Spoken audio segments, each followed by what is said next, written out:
So today we are going to see installation of Linux operating system. So in physical environment, whenever you are going to install the operating system, we need a physical machine. You can take the CD or DVD, put into the DVD drive, go to BIOS, boot from the CD or DVD, the installation process will start. So now we are going to discuss Linux operating system in virtual environment.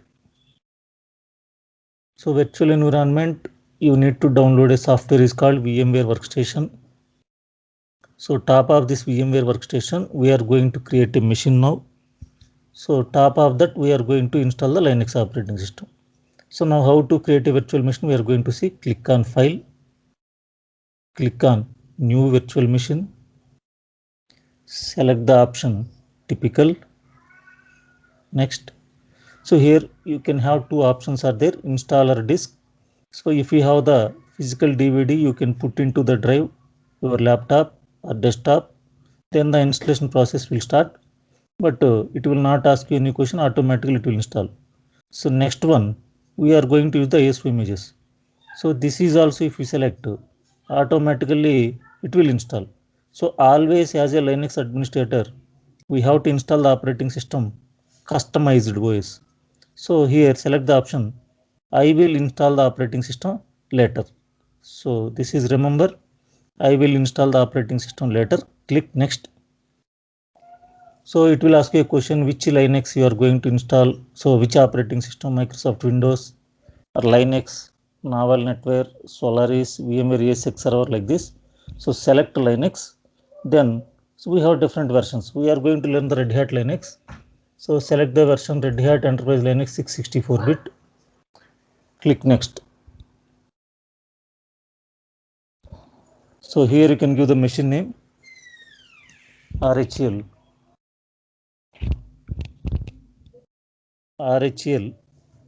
test. You can give any name. So RHL test, I given the name of the virtual machine. Click next. So already there is a name with the same name, RHL test 1. Click next. So disk size is 20 GB. 20 GB is enough to install Linux. So select to store virtual disk as a single file, means the entire 20 GB space located as a single file. So if you select second option, it will divide the files into 1 GB, 1 GB or 2 GB, 2 GB, multiple files will come. So always you can keep only one file, then you can copy the files easily into your pen drives. So select to store virtual disk as a single file. Next, click on finish. See, now the virtual machine is created. So machine is ready. So now we need a software. So to select the ISO image, right click on the machine, click on settings, select CD or DVD, select use ISO image file. So where you copied your ISO image file, so you can browse it. Click on browse. I copied into E drive. Go to E drive. There is a folder softwares is there. So select the ISO image. So whatever the image you copied into your desktop or E drive or D drive, so you have to select the drive. Click the ISO image, click on OK. Now power on the virtual machine. See, machine is ready, software is also ready. Now click on power on this virtual machine. So this is the welcome screen will come. Install or upgrade an existing system. Install system with the basic video driver. Rescue installed system. Boot from local drive. So first time we are going to install the Linux operating system. So select first option, install or upgrade an existing system, enter.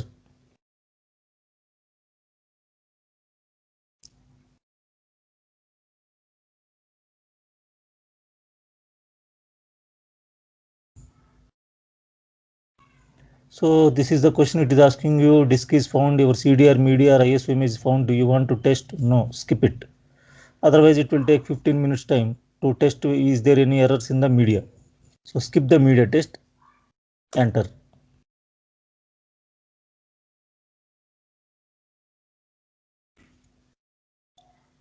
So running Anaconda is a installer in Linux. If anybody asks you a question, what is Anaconda? It is a installer. Windows, we have Windows installer. Linux, the installer program is Anaconda. So click next. So select the language English, click next. Select the keyboard language US English, click next.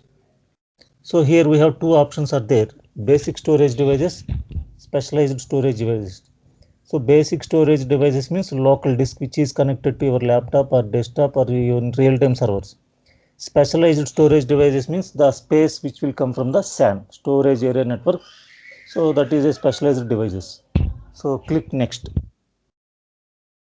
So select basic storage devices, click next. So first time your hard disk is going to be initializing. So click on reinitialize. Now here give the host name. Host name is server 27. You can give any name. So host name is nothing but a computer name which is communicated in the network. So host name is the computer identification name in the network. Next to click on configure network. This is the logical device name of network card. So that is ETH0. So automatically it will find and it will show you the network card. So ETH0 is the network card. Depending upon the versions, maybe the name will change. So here the name is ETH0. Now I am going to assign an IP address. So click on edit. So select the option, check the box, connect automatically. So if you are not checking this box, automatically while you are booting operating system, it will enable your IP address. Otherwise, every time manually we have to assign the IP address. Sir, enable the IP address. So check the box, connect automatically. Just a minute.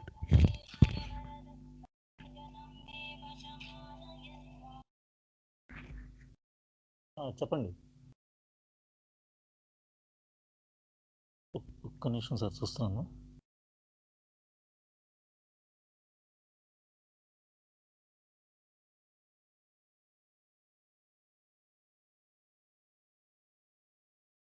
వచ్చిందండి. 17 ఇస్తుంది. నేను details పంపించేస్తాను. Okay.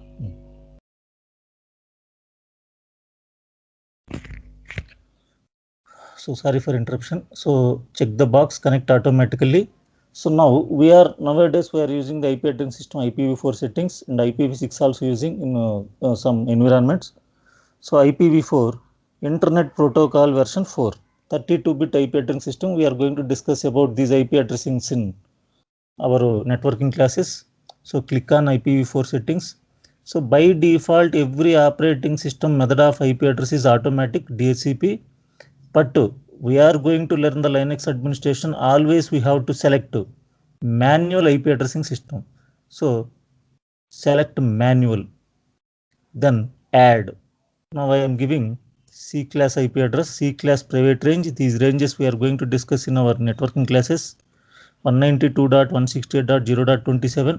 So this private range of IP addresses is used by private offices, hospitals, universities, schools, like everybody they can use private range only. Public means internet. So give the IP address, press enter, automatically netmask will come. So click on apply. Now click on close. So now here we given the host name and we given the IP address. Now click next. Here you can select the time zone in graphical mode, Asia, Kolkata. So time zone is Asia, Kolkata. Click next. So this is how to remember. It is asking your root password. Root is the administrator account in Linux. In Windows, the administrator account is administrator only, but in Linux, the administrator account is root. Give the root password. I am giving Red Hat. You can give any name, any password, but you have to remember it. Once you log in as a root administrator, you have to assign this password. So administrator password we given, administrator account name is root. Click next. So it is giving the warning to you, it is a weak password, no problem, use anyway. So here you can have the number of options. So select create custom layout. So as a Linux administrator, always you have to create your partitions as your wish. So if you select any one of the above options, automatically it will install with LVM. But we are going to install the operating system by standard partitions now. So click next. So hard disk is detected. The hard disk name is SDA. So the logical device name of hard disk in Linux is SDA. So in this disk now we are going to create the partitions to install the OS. So select the disk, click on create, again create. So mount point is nothing but a storage address of your data. Like in Windows, C drive, D drive, E drive, F drive. In Linux we are calling as a mount points.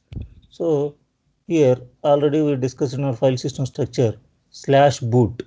So boot is the location to store the bootable devices, bootable files. So file system type is ext4. So size is 200 MB is enough now. So 200 MB is enough to store the bootable files. Click on OK. Then the compulsory partition to install the Linux is slash. So slash is the operating system directory in Linux, that is compulsory. So what we are giving boot, these are all optionals. So I am again creating another partition. Click on create. Again create. Mount point, see here slash is the OS directory. So for this I am giving 10,000 MB. So 10,000 MB is enough for our administration practice purpose. So click on OK. Second partition is created, SDA1, SDA2. See, SDA is the disk. In that disk we created T partitions. So like this you can create 64 partitions. Again I am creating another partition, create. So I am giving /home. /home is the user's home directory. So we are going to discuss about user management. So 1000 MB I am giving. Click on OK. Now we are going to create a swap partition. So swap is a virtual memory in Linux. So in Windows is a virtual memory. Automatically choose Windows virtual memory. But Linux, the virtual memory we have to choose manually. That is nothing but a swap memory. So virtual memory is nothing but a some of the disk space we can use as a memory, temporary memory. So click on create to create a swap partition. Click on create. Again create. See here you have to change the file system type because swap is a memory based file system. So swap memory, swap file system 1000 MB I am giving. This is enough for installation. So without this also you can install.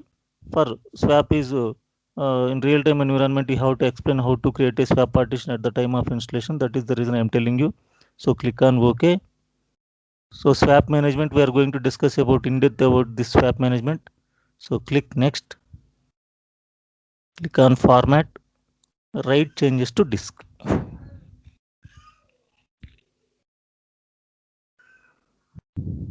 Now your bootloader is installing on the disk /2/SDA. Click next.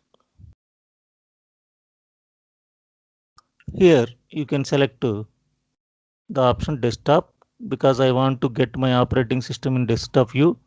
So remaining any software group you selected, you can do all the administration tasks, but remaining all are in command prompt only. So if you want to get the feature of desktop environment, you can select the desktop. Click next.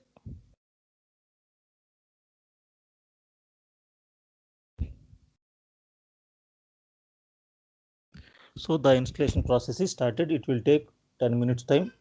So meanwhile, we are going to discuss about what is user, what is shell,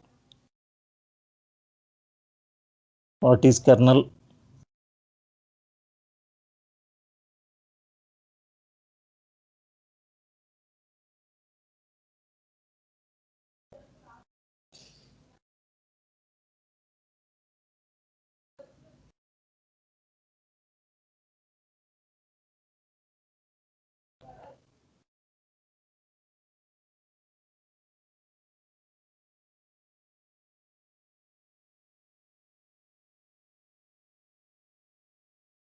See here, user. So in Linux we have three types of user: super user or root user.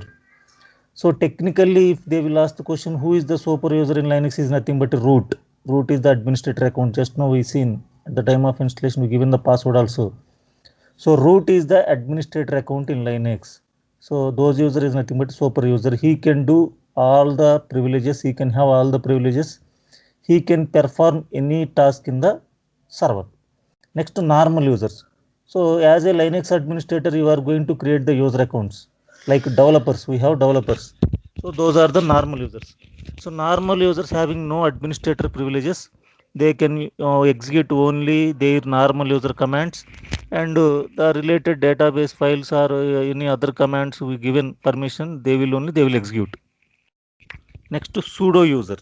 So pseudo user means the administrator can give some privileges to normal users. Those users are called pseudo users.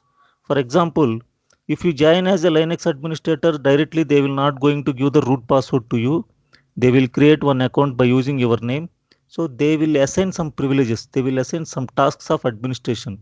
So for example, disk management or user management. So those commands only you can run. So those are also administration tasks only, but you can't do any all administration tasks in the server. So they will limit you. You can do this thing, you can do this thing, you can do this thing. So those users are called pseudo users. So pseudo user, what is pseudo user? If they will ask any question, assigning the administrator privileges to normal user, nothing but a pseudo user. Now what is shell? They will ask the question in interview, what is shell? Simply, so shell is the interface between user and kernel. Shell is nothing but command checker. So most of the shells are developed in C language. Shell identifies whether the user is a super user or normal user or pseudo user. So depending upon your permissions, it will identify which commands can execute, which commands cannot execute. So Linux supports all the shells. Default shell is bash. So these simply questions you have to remember. So suddenly they will ask the question, what is shell? Somebody, they will not give the answer, proper answer. That is the reason I am explaining you. So shell is the interface between user and kernel. It is a command checker. Whatever the command you given, it will check. It will, if it is known command only, it will send the instruction to kernel. Otherwise, it will not send. So how the shells are developed? Shells are developed in C language. So shells identify whether the user is a super user or normal user or pseudo user. So Linux supports all shells. Default shell is bash. Now we have C types of shells. Bash, born again shell. Default OS is Linux. SH, bourne shell. Default OS is Solaris and HP Unix. Default means when you log into the system, which shell opens, that is the default. But every operating system supports all shells. So you can switch into the different shells. We are going to see in our classes. Next, KSH, corn shell, used by the IBM AIX Unix. So CSH is the C shell. So generally it will assigned for C programmers.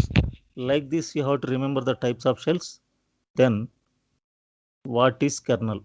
So kernel is the interface between shell and hardware. Kernel is having as core of operating system. Every operating system contains kernel, and kernel will communicate directly to the hardware. See, between the hardware and shell there is interface kernel. So kernel communicates everything. So it converts high level language to low level language and low level language to high level language. So, okay, these are the points you have to remember. Next to, so already we discussed Windows operating system identify the files with extension names, but Linux operating system shall not will not support extension names. But how the Linux operating system identify the files means, the Linux operating system identify the files with the type of file. So how do you identify a file in Linux? Normal file you can identify by hyphen. Hidden files dot, block special files B, linked file L. So there is a character shows before when you see the information about a file. So depending upon these symbols, you can identify the symbols and characters. You can identify the file type. Linked file L, socket file S, directory also treated as a file in Linux. D means directory. Piped file P, character special file C. Like this, you can identify the files. So there is a command in Linux uname displays the system information. If anybody asks you how do you know your system information, what is the kernel name, what is the node name, what is the kernel release, what is the kernel version, what is the machine architecture, what is the processor architecture, what is the hardware platform you are working, what is the operating system you are using, because in all flavors of Unix this command will work. So if Solaris also command will work, Linux also command will work, IBM X also command will work. But as a Linux administrator or Solaris administrator, you have to understand on which OS you are going to work. So then you can use this command. It will display you all information of your system. Then you can understand where you are working. So in entry point of view, they will ask the question how to see the kernel release. U namespace hyphen R. How to see the kernel version. U namespace hyphen V. How to see the machine architecture. U namespace hyphen M. How to see the processor architecture. U namespace hyphen P. How to see the hardware platform. Means 32-bit or the 64-bit hardware platform. Which platform you are working. U namespace hyphen I. How do you know which operating system you are working. U namespace hyphen O. Like this, you have to read and remember these commands, because in interview point of view they will ask you more questions. So compulsory question, this will they will ask this question. As a Linux administrator, how to know about your system information, how do you know that is system information, they will ask the questions. Next to ls command. So ls is a command in Linux to see the files and directories. See, for example, in Windows you can go to the desktop mode. See, you can open. So here you can see which drives are there, D. So I can see what the directories are there, what files are here. But Linux we are going to work with command prompt only. But how do you know the files and directories? You can use the command ls. So ls displays in which directory you are having, which files and directories you are having. So this command will display. So this command also number of options. ls space hyphen a displays the hidden files, directory files, normal files, all files it will display. ls hyphen d displays current directory dot dot dot. ls hyphen m displays the files and directories with the commas. ls hyphen r reverse order it will display the files and directories order, it shows in reverse mode. Hyphen capital U capital Q displays with the double quotations.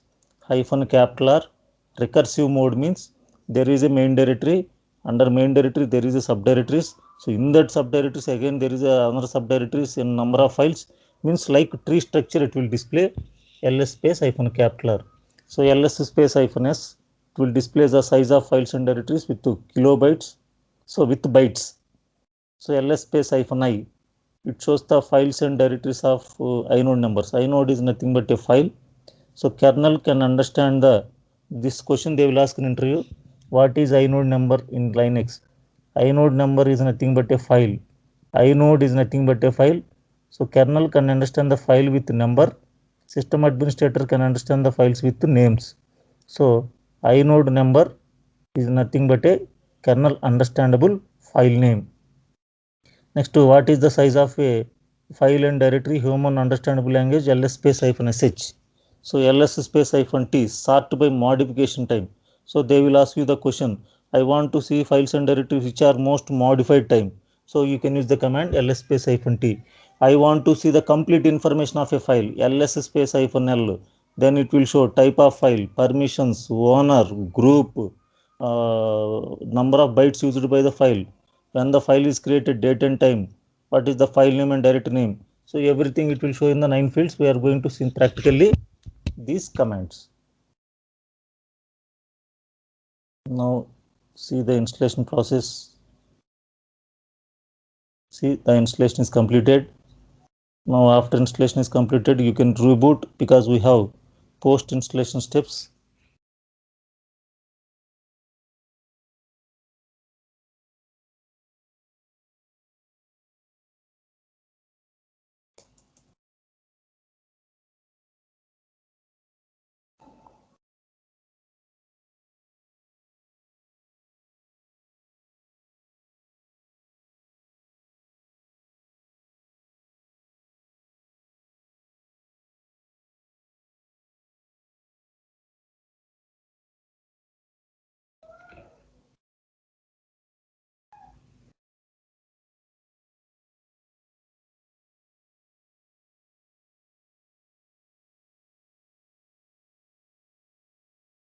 So here you have to perform license agreement and you have to create a normal user. Then how to log into Linux we are going to see. So this is the welcome screen. Click on forward. So select as for license agreement. Click on forward. So set up software updates. If you have the licensed software, then directly you can link with your Red Hat site. So we are not using licensed software. Select no, prefer to register at later time. Click on forward. So no thanks, I will connect later. Click on forward. So here you can create one normal username. So I am giving the username Charan.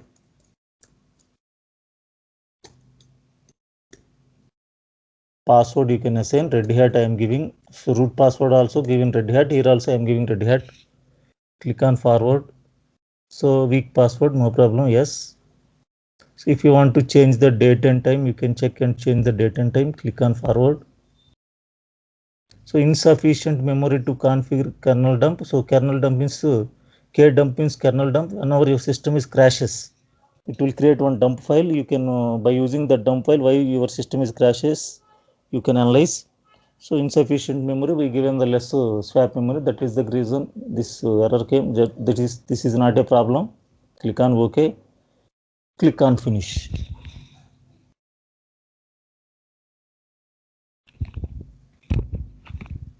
Now this is the login screen. See, just now we created user account Charan, but we are going to learn the Linux administration. You have to log in as a root user. So click on other. So if you log in as a Charan, so many commands what I discussed to you, you cannot work. They will not give permission denied, errors will come. So we are learning Linux administration. Click on other. So username root. Give the password. Red Hat we given at the time of installation. So this will give you are logging as root user, some warning is coming. So no problem. Just click on close. చెప్పండి ఒక్క నిమిషం అండి.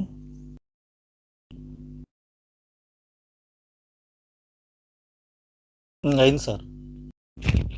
నేను online క్లాస్లో ఉన్నాను. ఇది చేయించేస్తాను. ఎప్పటికి కావాలన్నారు? ఓకే అండి.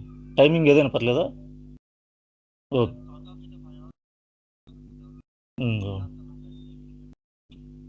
అదేలేండి, ఈ టైం మనకి ఈ టైము వాళ్ళకి 12 అవుతుంది అనుకుంటా. Okay sir. అంతేనా? ఓకే ఓకే అండి. ఓకే ఓకే నేను చేయించేస్తాను. Okay bye bye. So this is the desktop environment. Right click on the desktop, click on open terminal. So now we logged into the Linux operating system. So now you are ready to use the commands. See, remember one thing, whenever you are working with Linux operating system, first of all you have to know where you are. So Windows you can know, my computer open, it shows everything, C drive, D drive, E drive. If you open D drive, it shows the path where you are. So everything graphical mode. But Linux, how do I know where I am? I am in which directory? I don't know. So we have a command pwd, present working directory. So the default home directory of Linux administrator is /root. Under /root, I am in a desktop subdirectory. So because we logged in as a desktop view, so your current home directory is desktop. But always you can work with your home directory. So I want to go to my home directory, cd. Now see your home directory is /root.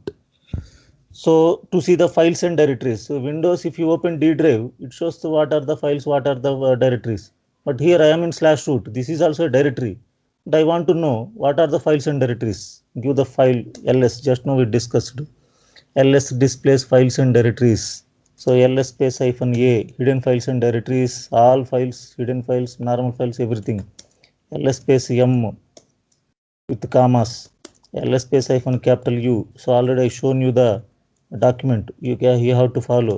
So regularly we cannot use all the commands. Regularly use only a small ls-t, most uh, modified time, ls-r, reverse order, ls-s, it shows the size in bytes, ls-sh, human understandable language, 4 KB, 4 KB like that. So next ls-l, this is the main command. So it shows Already I show you can identify the hyphen, normal file, D, directory file. So these are 1, 2, 2, 2 numbers are there. These are the number of links of a file and directory. So by default for file, one link, per directory, two links. Who is the owner of the file? The owner is related to which group? How many bytes used by the file? So the date and time when the file is created. So whether it is the file or directory. So everything it will display. Most of the times we are going to use this command. So in real-time scenarios, generally they will use the commands with options ls-ltr means most modified time with reverse order with the full list ls-ltr. Like this, you can also use the combinations. So you can use different ls-lsh. See, combinations you can use. So any combinations you can specify. Whatever we discussed ls-a, ls-m, ls-q, you can use the combinations. So next to see the host name, command is host name. Just now we given at the time of installation server 27. So to see the host name in Linux, what is the command? Host name. To see the IP address, command is ifconfig. See, this is the IP address. So to see the OS uname, just now we discussed Linux. I am working on Linux. Uname hyphen a, it will show the entire information of your system.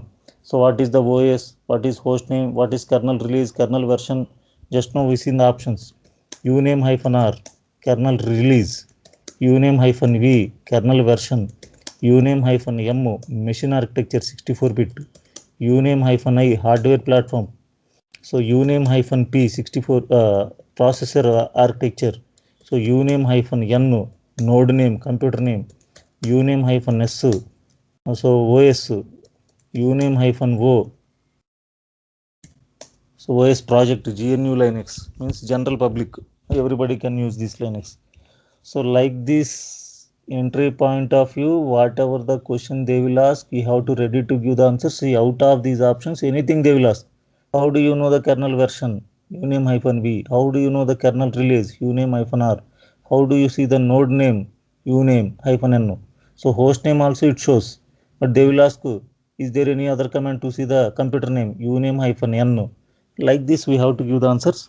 So this is the installation process of Linux, and the what is shell, what is kernel, what are the uname commands, what are the ls commands. So next session, so we are going to start the basic commands. Okay, thank you.